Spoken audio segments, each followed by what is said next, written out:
सतनाम सतनाम करता पुरख निर्भव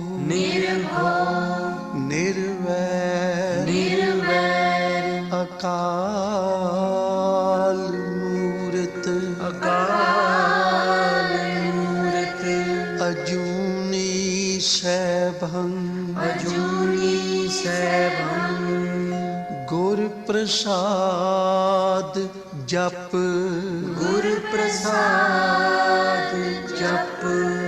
आद सच जुगाद सच है भी सच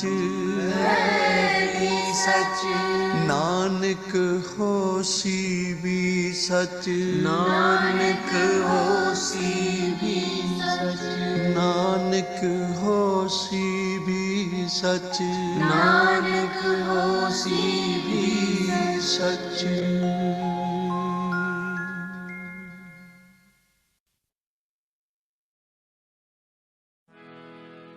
उठत बैठत सोवत जागत एह मन तुझे चितारे।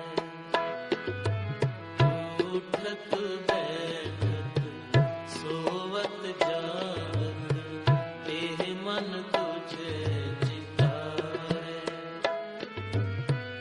सुख दुख इस मन की बिरथा, सुख दुख इस मन की बिरथा तुझ ही का कैसा है। उठत बैठत सोवत जागत एह मन तुझे चितारे। उठत बैठत सोवत जागत एह मन तुझे चितारे। सुख दुख इस मन की बिरथा, सुख दुख इस मन की बिरथा तुझ ही का कैसा है। उठत बैठत सोवत जागत एह मन तुझे चितारे। उठत बैठत सोवत जागत एह मन तुझे चितारे।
मन तुझे चितारे।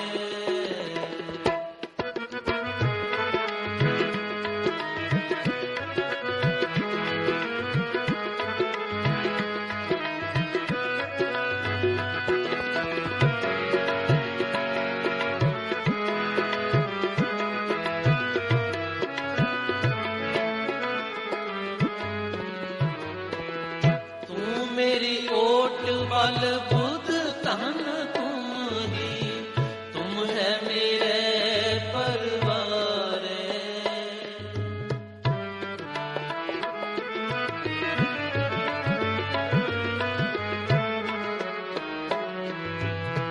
जो तुम करहो सोई फल हमरे, पेख नानक सुख चरना रे।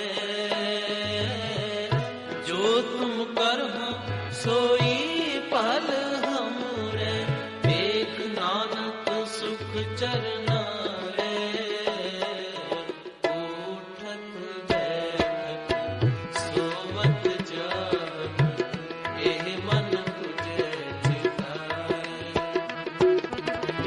उठत बैठत सोवत जागत, एह मन तुझे चिताए। सुख दुख इस मन की बिरथा, सुख दुख इस मन की बिरथा, तुझ ही आगे सारे। उठत बैठत सोवत जागत, एह मन तुझे चिताए। उठत बैठत सोवत जागत, एह मन तुझे चिताए।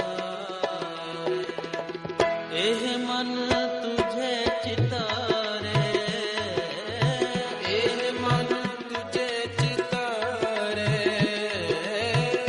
एह मन तुझे चितारे, एह मन तुझे चितारे। एह मन तुझे चितारे, एह मन तुझे चितारे। एह मन तुझे चितारे, एह मन तुझे चितारे। वाहेगुरु वाहेगुरु जी, वाहेगुरु वाहेगुरु जी, वाहेगुरु वाहेगुरु जी, वाहेगुरु वाहेगुरु जी, वाहेगुरु वाहेगुरु जी, वाहेगुरु वाहेगुरु जी, वाहेगुरु वाहेगुरु जी, वाहेगुरु वाहेगुरु जी, वाहेगुरु वाहेगुरु जी, वाहेगुरु वाहेगुरु जी, वाहेगुरु वाहेगुरु जी, वाहेगुरु वाहेगुरु जी, वाहेगुरु वाहेगुरु जी, वाहेगुरु वाहेगुरु जी, वाहेगुरु वाहेगुरु जी, वाहेगुरु वाहेगुरु जी। सुख दुख इस मन की बिरथा, सुख दुख इस मन की बिरथा, तुझ ही आगे सारे। उठत बैठत सोवत जागत, एह मन तुझे चितारे। उठत बैठत सोवत जागत, एह मन तुझे चितारे। एह मन तुझे चितारे, एह मन तुझे चितारे। वाहे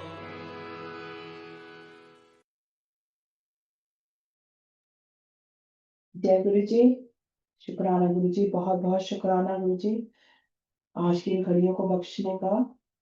जय गुरु जी। संगत जी, आप सबका स्वागत है गुरु जी के दरबार में। आज हमारे बीच में सपना आंटी हैं। सपना आंटी की आज सेवा है शिव पुराण के पढ़ने की। सपना आंटी, आप अपने आप को अनम्यूट कर लीजिए। जय गुरु जी। जय गुरु जी। जय गुरु जी आंटी। आप अपनी सेवा शुरू करिए आंटी। थैंक यू जी जी। जय गुरु जी, जय गुरु जी। संगत जी, शुक्राना गुरुजी, लख लख शुक्राना। रुद्र संहिता प्रथम सृष्टि खंड अध्याय 5। नारद जी का शिव तीर्थों में भ्रमण, शिव गणों को शापोद्वार की बात बताना तथा ब्रह्मलोक में जाकर ब्रह्मा जी से शिव तत्व के विषय में प्रश्न करना। सूत जी कहते हैं, महर्षियों भगवान श्री हरि के अंतर ध्यान हो जाने पर मुनि श्रेष्ठ नारद शिवलिंगों का भक्ति पूर्वक दर्शन करते हुए पृथ्वी पर विचरने लगे। ब्राह्मणों भूमंडल पर घूम फिर कर उन्होंने भोग और मोक्ष देने वाले बहुत से शिवलिंगों का प्रेम पूर्वक दर्शन किया। दिव्यदर्शी नारद जी भूतल के तीर्थों में विचर रहे हैं और इस समय उनका चित्त शुद्ध है। यह जानकर वे दोनों शिवगण उनके पास गए। वे उनके दिए हुए शाप से उद्धार की इच्छा रखकर वहां गए थे। उन्होंने आदर पूर्वक मुनि के दोनों पैर पकड़ लिए और मस्तक झुकाकर भली भांति प्रणाम करके शीघ्र ही इस प्रकार कहा। शिवगण बोले, ब्राह्मण, हम दोनों शिव के गण हैं। मुने, हमने ही आपका अपराध किया है। राजकुमारी श्रीमती के स्वयंवर में आपका चित्त माया से मोहित हो रहा था। उस समय परमेश्वर की प्रेरणा से आपने हम दोनों को शाप दे दिया। वहां कुछ समय जानकर हमने चुप रह जाना ही अपनी जीवन रक्षा का उपाय समझा। इसमें किसी का दोष नहीं है, हमें अपने कर्म का ही फल प्राप्त हुआ है। प्रभु, अब आप प्रसन्न होइए और हम दोनों पर अनुग्रह कीजिए। नारद जी ने कहा, आप दोनों महादेव जी के गण हैं और सत्पुरुषों के लिए परम सम्माननीय हैं। अतः मेरे मोह रहित एवं सुखदायक यथार्थ वचन को सुनिए। पहले निश्चय ही मेरी बुद्धि भ्रष्ट हो गई थी, बिगड़ गई थी और मैं सर्वथा मोह के वशीभूत हो गया था। इसीलिए आप दोनों को मैंने शाप दे दिया। शिव गणों, मैंने जो कुछ कहा है वह वैसा ही होगा, तथापि मेरी बात सुनिए। मैं आपके लिए शापोद्वार की बात बता रहा हूँ। आप लोग आज मेरे अपराध को क्षमा कर दें। मुनिवर विशर्वा के वीर्य से जन्म ग्रहण करके आप संपूर्ण दिशाओं में प्रसिद्ध कुंभकर्ण रावण राक्षस राज का पद प्राप्त करेंगे और बलवान वैभव से युक्त तथा परम प्रतापी होंगे। समस्त ब्रह्मांड के राजा होकर शिव भक्त एवं जितेंद्रिय होंगे और शिव के ही दूसरे स्वरूप श्री विष्णु के हाथों मृत्यु पाकर फिर अपने पद पर प्रतिष्ठित हो जाएंगे। सूत जी कहते हैं, महर्षियों महात्मा नारद मुनि की यह बात सुनकर वे दोनों शिवगण प्रसन्न हो सानंद अपने स्थान को लौट गए। श्री नारद जी भी अत्यंत आनंदित हो अनन्य भाव से भगवान शिव का ध्यान तथा शिव तीर्थों का दर्शन करते हुए बारंबार भूमंडल में विचरने लगे। अंत में वे सबके ऊपर विराजमान शिव प्रिया काशीपुरी में गए, जो शिव स्वरूपिणी एवं शिव को सुख देने वाली है। काशीपुरी का दर्शन करके नारद जी कृतार्थ हो गए। उन्होंने भगवान काशीनाथ का दर्शन किया और परम प्रेम एवं परमानंद से युक्त हो उनकी पूजा की। काशी का सानद सेवन करके वे मुनि श्रेष्ठ कृतार्थता का अनुभव करने लगे और प्रेम से विहल हो उसका नमन वर्णन तथा स्मरण करते हुए ब्रह्मलोक को गए। निरंतर शिव का स्मरण करने से उनकी बुद्धि शुद्ध हो गई थी। वहां पहुंचकर शिव तत्व का विशेष रूप से ज्ञान प्राप्त करने की इच्छा से नारद जी ने ब्रह्मा जी को भक्ति पूर्वक नमस्कार किया और नाना प्रकार के स्त्रोतों द्वारा उनकी स्तुति करके उनसे शिव तत्व के विषय में पूछा। उस समय नारद जी का हृदय भगवान शंकर के प्रति भक्ति भावना से परिपूर्ण था। नारद जी बोले, ब्राह्मण, परम ब्रह्म परमात्मा के स्वरूप को जानने वाले पितामह जगत प्रभु, आपके कृपा प्रसाद से मैंने भगवान विष्णु के उत्तम महात्म्य का पूर्णता ज्ञान प्राप्त किया है। भक्ति मार्ग, ज्ञान मार्ग, अत्यंत दुस्तर तपो मार्ग, दान मार्ग तथा तीर्थ मार्ग का भी वर्णन सुना है, परंतु शिव तत्व का ज्ञान मुझे अभी तक नहीं हुआ है। मैं भगवान शंकर की पूजा विधि को भी नहीं जानता। अतः प्रभु, आप क्रमशः इन विषयों को तथा भगवान शिव के विविध चरित्रों को तथा उनके स्वरूप, तत्व, प्राकट्य, विवाह, गृहस्थस्य, धर्म सब मुझे बताइए। निष्पाप पितामह, यह सब बातें तथा और जो भी आवश्यक बातें हों उन सब का आपको वर्णन करना चाहिए। प्रजानाथ, शिव और शिवा के आविर्भाव एवं विवाह का प्रसंग विशेष रूप से कहिए तथा कार्तिकेय के जन्म की कथा भी मुझे सुनाइए। प्रभु, पहले बहुत लोगों से मैंने ये बातें सुनी हैं, किंतु तृप्त नहीं हो सका हूँ, इसीलिए आपकी शरण में आया हूँ। आप मुझ पर कृपा कीजिए। अपने पुत्र नारद की यह बात सुनकर लोक पितामह ब्रह्मा वहां इस प्रकार बोले। अध्याय 5 समाप्त। अध्याय 6। महाप्रलय काल में केवल सद्ब्रह्म की सत्ता का प्रतिपादन, उस निर्गुण निराकार ब्रह्म से ईश्वर मूर्ति सदाशिव का प्राकट्य, सदाशिव द्वारा स्वरूप भूता शक्ति अंबिका का प्रकटीकरण, उन दोनों के द्वारा उत्तम क्षेत्र काशी का आनंदवन का प्रादुर्भाव, शिव के वामांग से परम पुरुष विष्णु का आविर्भाव तथा उनके सकाश से प्रकृत तत्वों की क्रमशः उत्पत्ति का वर्णन। ब्रह्मा जी ने कहा, ब्राह्मण देव शिरोमणे, तुम सदा समस्त जगत के उपकारों में ही लगे रहते हो। तुमने लोगों के हित की कामना से यह बहुत उत्तम बात पूछी है, जिससे सुनने से संपूर्ण लोकों के समस्त पापों का क्षय हो जाता है। उस अनामय शिव तत्व का मैं तुमसे वर्णन करता हूँ। शिव तत्व का स्वरूप बड़ा ही उत्कृष्ट और अद्भुत है। जिस समय समस्त चराचर जगत नष्ट हो गया था, सर्वत्र केवल अंधकार ही अंधकार था। ना सूर्य दिखाई देते थे, ना चंद्रमा, अन्य ग्रहों और नक्षत्रों का भी पता नहीं था। ना दिन होता था, ना रात। अग्नि, पृथ्वी, वायु और जल की भी सत्ता नहीं थी। प्रधान तत्व अव्याकृत प्रकृति से रहित सूना आकाश मात्र शेष था। दूसरे किसी तेज की उपलब्धि नहीं होती थी। अदृष्ट आदि का भी अस्तित्व नहीं था। शब्द और स्पर्श भी साथ छोड़ चुके थे। गंध और रूप की भी अभिव्यक्ति नहीं होती थी। रस का भी अभाव हो गया था। दिशाओं का भी भान नहीं होता था। इस प्रकार सब और निरंतर सूची भेद घोर अंधकार फैला हुआ था। उस समय तत्सत ब्रह्म, इस श्रुति में जो सत सुना जाता है, एकमात्र वही शेष था। जब यह वह ऐसा जो इत्यादि रूप से निर्दिष्ट होने वाला भावात्मक जगत नहीं था, उस समय एकमात्र वह सत ही शेष था, जिसे योगी जन अपने हृदयकाश के भीतर निरंतर देखते हैं। वह सतत्व मन का विशेष नहीं है। वाणी की भी वहां तक कभी पहुंच नहीं होती।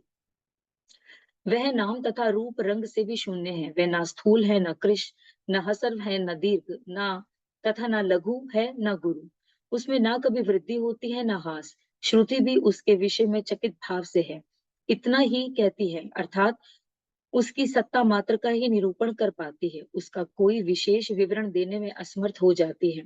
वह सत्य ज्ञान स्वरूप अनंत परमानंदमय परम ज्योति स्वरूप अप्रमेय आधार रहित निर्विकार निराकार निर्गुण योगी गम्य सर्वव्यापी सबका एकमात्र कारण निर्विकल्प निरारंभ माया शून्य उपद्रव रहित अद्वितीय अनादि अनंत संकोच विकास से शून्य तथा चिन्मय है।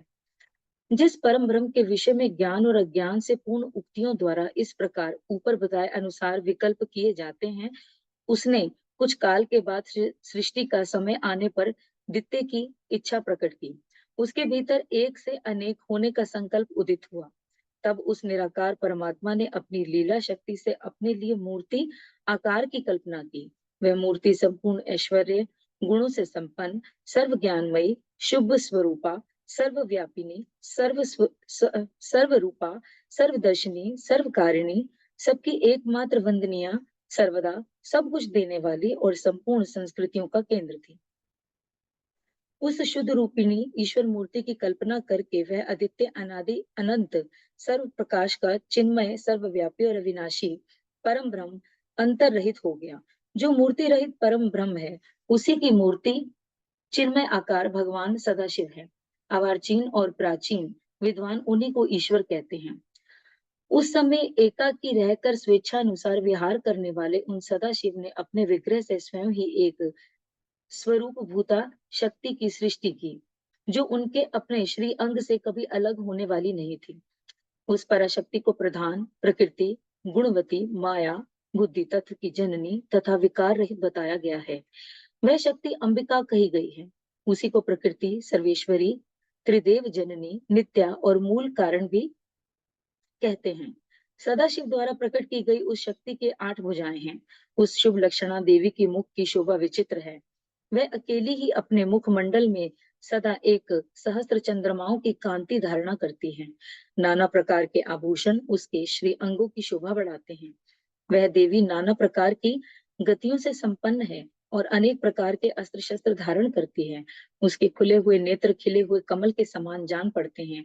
वह अचिंत्य तेज से जगमगाती है। वह सबकी योनि है और सदा उद्यमशील रहती है। एकाकिनी होने पर भी वह माया संयोग वशात अनेक हो जाती है। वे जो सदा शिव हैं, उन्हें परम पुरुष ईश्वर शिव शंभु और महेश्वर कहते हैं। वे अपने मस्तक पर आकाश गंगा को धारण करते हैं। उनके भाल देश में चंद्रमा शोभा पाते हैं। उनकी 5 मुख हैं और प्रत्येक मुख में 3-3 नेत्र हैं। उनका चित्त सदा प्रसन्न रहता है। वे 10 भुजाओं से युक्त और त्रिशूलधारी हैं। उनके श्री अंगों की प्रभा कपूर के समान श्वेत गौर है। वे अपने सारे अंगों में भस्म रमाए रहते हैं। उन काल रूपी ब्राह्मण ने एक ही समय शक्ति के साथ शिवलोक नामक क्षेत्र का निर्माण किया था। उस उत्तम क्षेत्र को ही काशी कहते हैं। वह परम निर्वाण या मोक्ष का स्थान है जो सबके ऊपर विराजमान है। वह प्रियतम रूप शक्ति और शिव जो परमानंद स्वरूप है, उस मनोरम क्षेत्र में नित्य निवास करते हैं। काशीपुरी परमानंद रूपिणी है। मुने शिव और शिवा ने प्रलय काल में भी कभी उस क्षेत्र को अपने सानिध्य से मुक्त नहीं किया है। इसीलिए विद्वान पुरुष उसे अविमुक्त क्षेत्र के नाम से भी जानते हैं। वह क्षेत्र आनंद का हेतु है। इसीलिए पिनाकधारी शिव ने पहले उसका नाम आनंद वन रखा था। उसके बाद वह अविमुक्त के नाम से प्रसिद्ध हुआ। देवश्री, एक समय उस आनंद वन में रमण करते हुए शिवा और शिव के मन में यह इच्छा हुई कि किसी दूसरे पुरुष की भी सृष्टि करनी चाहिए, जिस पर यह सृष्टि संचालन का महान भार रखकर हम दोनों केवल काशी में रहकर इच्छा अनुसार विचरें और निर्वाण धारण करें। वहीं पुरुष हमारे अनुग्रह से सदा सबकी सृष्टि करे, पालन करे और वही अंत में सबका संहार भी करे। यह चित्त एक समुद्र के समान है। इसमें चिंता की उताल तरंगे उठ उठ कर इसे चंचल बनाए रहती हैं। इसमें सत्वगुणी रूपी रत्न, तमो गुण रूपी ग्रह और रजोगुण रूपी मूंगे भरे हुए हैं। इस विशाल चित्र समुद्र को संकुचित करके हम दोनों उस पुरुष के प्रसाद से आनंद कानन काशी में सुख पूर्वक निवास करें। यह आनंद वन वह स्थान है जहाँ हमारी मनोवृत्ति सब ओर से सिमट कर इसी में लगी हुई है तथा जिसके बाहर का जगत चिंता से आतुर प्रतीत होता है। ऐसा निश्चय करके शक्ति सहित सर्वव्यापी परमेश्वर शिव ने अपने वाम भाग के 10वें अंग पर अमृत मल लिया। फिर तो वहां से एक पुरुष प्रकट हुआ जो तीनों लोकों में सबसे अधिक सुंदर था। वह शांत था, उसमें सत्व गुण की अधिकता थी तथा वह गंभीरता का अथाह सागर था। मुने क्षमा नामक गुण से युक्त उस पुरुष के लिए ढूंढने पर भी कहीं कोई उपमा नहीं मिलती थी। उसकी कांति इंद्रनील मणि के समान श्याम थी। उसके अंग अंग से दिव्य शोभा छिटक रही थी और नेत्र प्रफुल्ल कमल के समान शोभा पा रहे थे। श्रीअंगों पर सुवर्ण की सी कांति वाले 2 सुंदर रेशमी पीतांबर शोभा दे रहे थे। किसी से भी पराजित ना होने वाले वह वीर पुरुष अपने प्रचंड भुज दंडों से सुशोभित हो रहा था। तदंतर उस पुरुष ने परमेश्वर शिव को प्रणाम करके कहा, स्वामिन, मेरे नाम निश्चित कीजिए और काम बताइए। उस पुरुष की यह बात सुनकर महेश्वर भगवान शंकर हंसते हुए मेघ के समान गंभीर वाणी से उससे बोले। शिव ने कहा, वत्स, व्यापक होने के कारण तुम्हारा विष्णु नाम विख्यात हुआ। इसके सिवा और भी बहुत से नाम होंगे जो भक्तों को सुख देने वाले होंगे। तुम सुस्थिर उत्तम तप करो, क्योंकि वही समस्त कार्यों का साधन है। ऐसा कहकर भगवान शिव ने श्वास मार्ग से श्री विष्णु को वेदों का ज्ञान प्रदान किया। तदंतर अपनी महिमा से कभी च्युत न होने वाले श्री हरि भगवान शिव को प्रणाम करके बड़ी भारी तपस्या करने लगे और शक्ति सहित परमेश्वर शिव भी पार्षद गणों के साथ वहां से अदृश्य हो गए। भगवान विष्णु ने सुदीर्घ काल तक बड़ी कठोर तपस्या की। तपस्या के परिश्रम से युक्त भगवान विष्णु के अंगों से नाना प्रकार की जलधाराएं निकलने लगी। यह सब भगवान शिव की माया से ही संभव हुआ। महामुने, उस जल से सारा सोना आकाश व्याप्त हो गया। वह ब्रह्म रूप जल अपने स्पर्श मात्र से सब पापों का नाश करने वाला सिद्ध हुआ। उस समय थके हुए परम पुरुष विष्णु ने स्वयं उस जल में शयन किया। वे दीर्घ काल तक बड़ी प्रसन्नता के साथ उसमें रहे। नार अर्थात जल में शयन करने के कारण ही उनका नारायण यह श्रुति सम्मत नाम प्रसिद्ध हुआ। उस समय उन परम पुरुष नारायण के सिवा दूसरी कोई प्राकृतिक वस्तु नहीं थी। उसके बाद ही उन महात्मा नारायण देव से यथा समय सभी तत्व प्रकट हुए। महामते विद्वान, मैं उन तत्वों की उत्पत्ति का प्रकार बता रहा हूँ, सुनो। प्रकृति से महतत्व प्रकट हुआ और महतत्व से तीनों गुण, इन गुणों के भेद से ही त्रिविध अहंकार की उत्पत्ति हुई। अहंकार से 5 तन्मात्राएं हुई और उन तन्मात्राओं से 5 भूत प्रकट हुए। उसी समय ज्ञानेंद्रियों और कर्मेंद्रियों का भी प्रादुर्भाव हुआ। मुनिश्रेष्ठ, इस प्रकार मैंने तुम्हें तत्वों की संख्या बताई है। इनमें से पुरुष को छोड़कर शेष सारे तत्व प्रकृति से प्रकट हुए हैं, इसीलिए सबके सब जड़ हैं। तत्वों की संख्या 24 है। उस समय एकाकर हुए 24 तत्वों को ग्रहण करके वे परम पुरुष नारायण भगवान शिव की इच्छा से ब्रह्म रूप जल में सो गए। अध्याय 6 समाप्त। अध्याय 7 प्रारंभ। भगवान विष्णु की नाभि से कमल का प्रादुर्भाव, शिवेच्छावश ब्रह्मा जी का उससे प्रकट होना, कमल नाल के उद्गम का पता लगाने में असमर्थ ब्रह्मा का तप करना, श्री हरि का उन्हें दर्शन देना, विवादग्रस्त ब्रह्मा विष्णु के बीच में अग्नि स्तंभ का प्रकट होना तथा उसके ओर छोर का पता ना पाकर उन दोनों का उसे प्रणाम करना। ब्रह्मा जी कहते हैं, देवीश्री, जब नारायण देव जल में शयन करने लगे उस समय उनकी नाभि से भगवान शंकर के इच्छावश सहसा एक उत्तम कमल प्रकट हुआ, जो बहुत बड़ा था। उसमें असंख्य नाल दंड थे। उसकी कांति कनेर के फूल के समान पीले रंग की थी तथा उसकी लंबाई और ऊंचाई भी अनंत योजन थी। वह कमल करोड़ों सूर्यों के समान प्रकाशित हो रहा था। सुंदर होने के साथ ही संपूर्ण तत्वों से युक्त था और अत्यंत अद्भुत, परम रमणीय, दर्शन के योग्य तथा सबसे उत्तम था।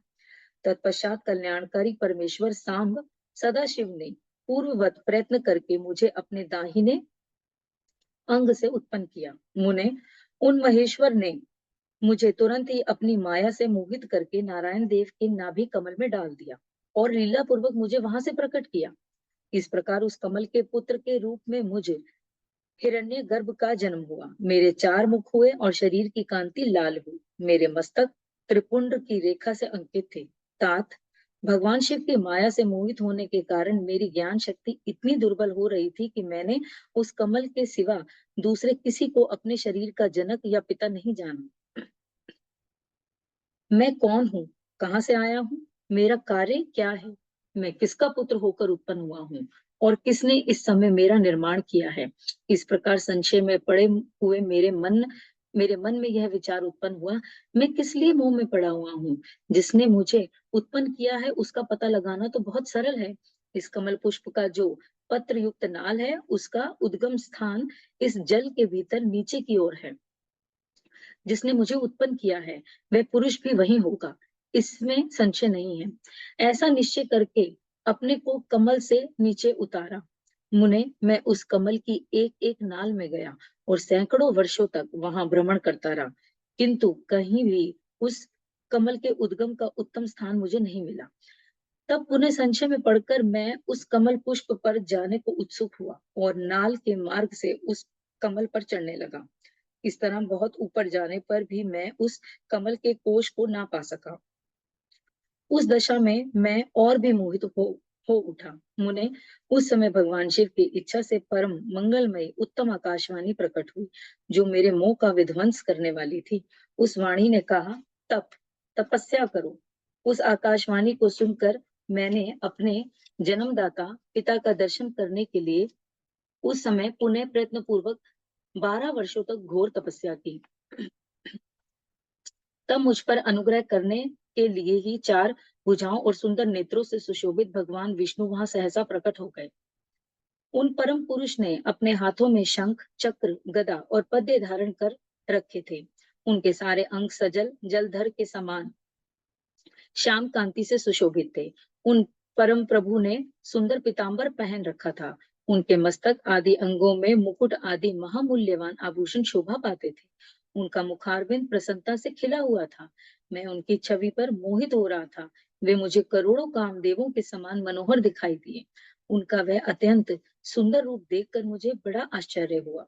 वे सांवली और सुनहरी आभा से उद्भासित हो रहे थे। उस समय उन स्वरूप सर्वात्मा चार भुजा धारण करने वाले महाबाहु नारायण देव को वहां उस रूप में अपने साथ देखकर मुझे बड़ा हर्ष हुआ। तदंतर उन नारायण देव के साथ मेरी बातचीत आरंभ हुई। भगवान शिव की लीला से वहां हम दोनों में कुछ विवाद छिड़ गया। इसी समय हम लोगों के बीच में एक महान अग्निस्तंभ ज्योतिर्मय लिंग प्रकट हुआ। मैंने और श्री विष्णु ने क्रमशः ऊपर और नीचे जाकर उसके आदि अंत का पता लगाने के लिए बड़ा प्रयत्न किया, परंतु हमें कहीं भी उसका ओर छोर नहीं मिला।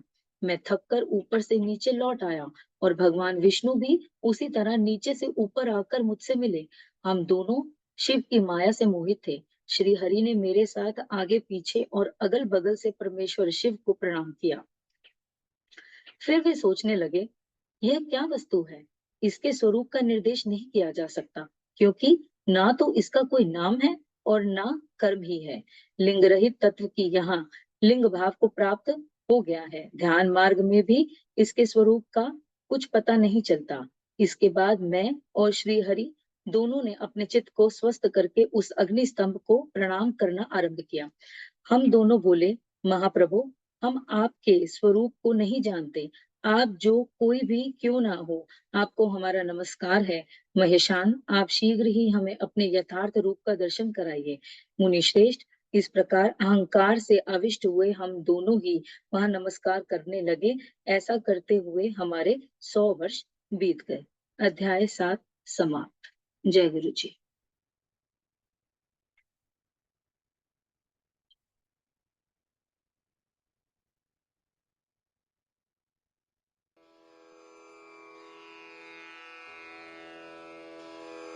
जय गुरु जी की। अब हम मंत्र जाप करेंगे।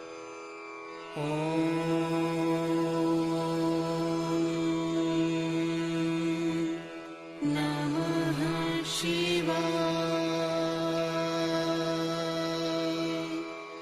शिव जी सदा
ओम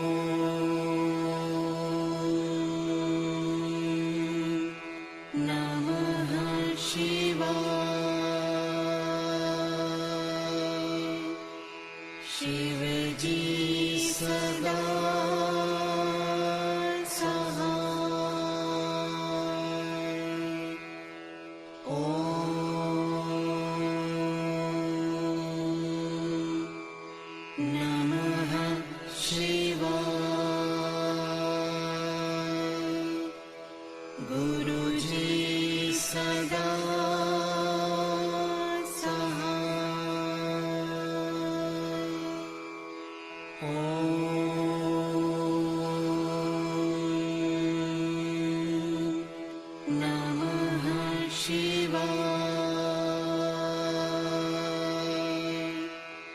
शिव जी सदा सहाय। ओम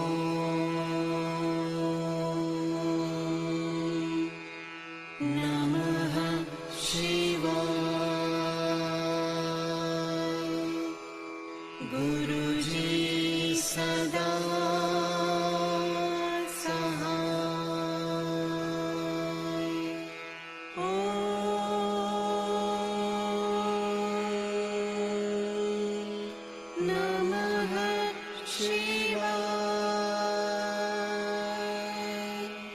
शिव जी सदा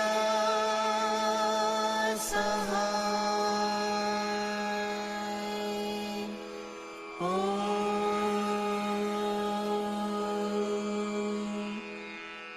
नमः शिवाय।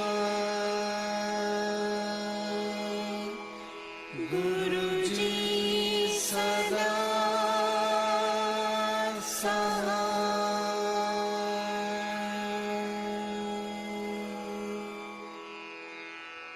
जय गुरु जी की।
कर मध्ये चकमण्डल चक्र त्रिशूल धरता स्वामी चक्र त्रिशूल धरता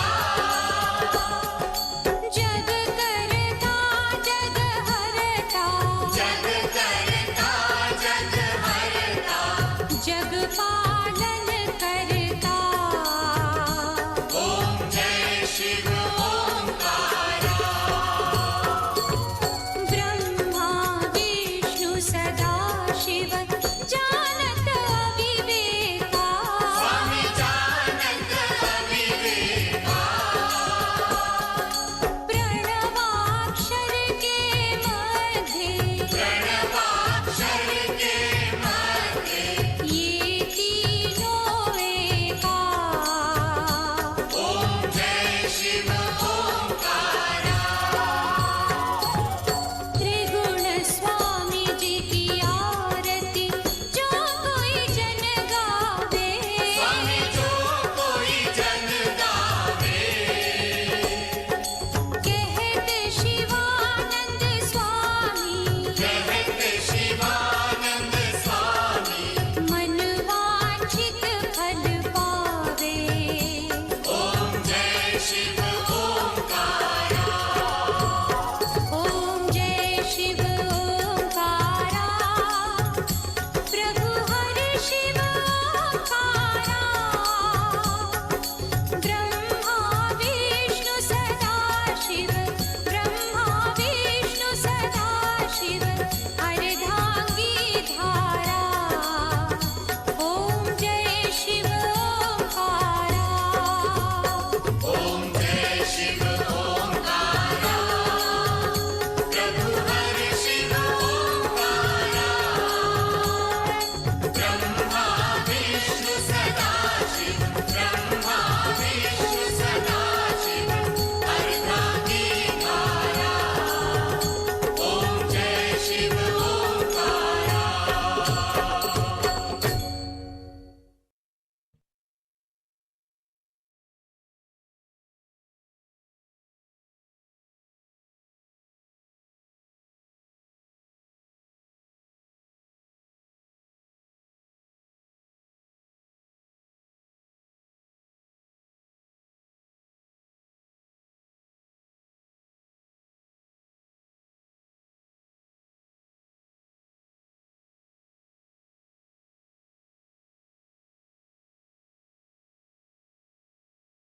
शुक्राना, बहुत बहुत शुक्राना गुरु जी।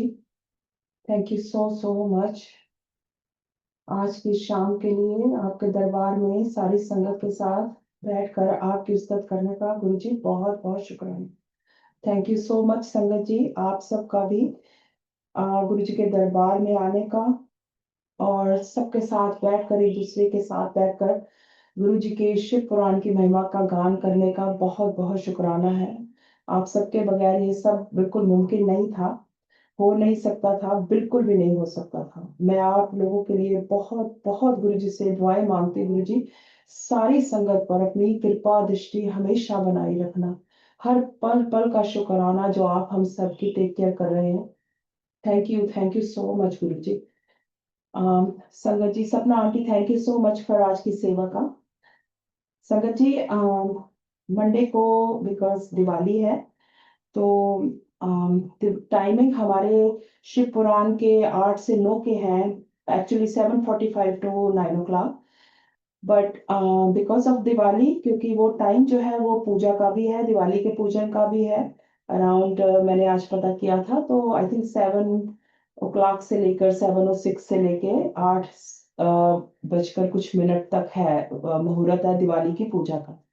तो उस वजह से मंडे की रात जो शिव पुराण की सेवा है वो हम 9:30 से शुरू करेंगे, 9:30 से 10:30 तक। 1 घंटे का जो हमारा रेगुलर पार्ट है वो हम सिर्फ only for Monday night, because इस Diwali day everybody will be very busy that day and पूजा के लिए। तो आप सारे 9:30 पे जुड़िए गुरु जी के दरबार में। सो 9:30 से 10:30 we will do the Shiv Puran seva. And if in case anything, I will definitely post it in the group also. Invite वहां भी आपको मिल जाएगी। और इन केस अगर कुछ ऐसा चेंज हुआ तो definitely we will inform you, but अभी तक यही है कि 9:30 को मंडे नाइट को हम दरबार में जुड़ेंगे। Thank you so much. आप अपने आप को सारे अनम्यूट कर लीजिए और आज्ञा ले लीजिए। जय गुरु जय जी, गुरु जी। शुक्राना गुरु जी। जय जय गुरु जी। आओ जय गुरु जी। शुक्राना गुरु जी, शुक्राना शुक्राना गुरु जी। जय गुरु जी। जय गुरु जी, शुक्राना गुरु जी। गुरु जी। जय गुरुजी जय शुक्राना Aditya uncle, you want to say something? जय गुरु जी, शुक्राना जी।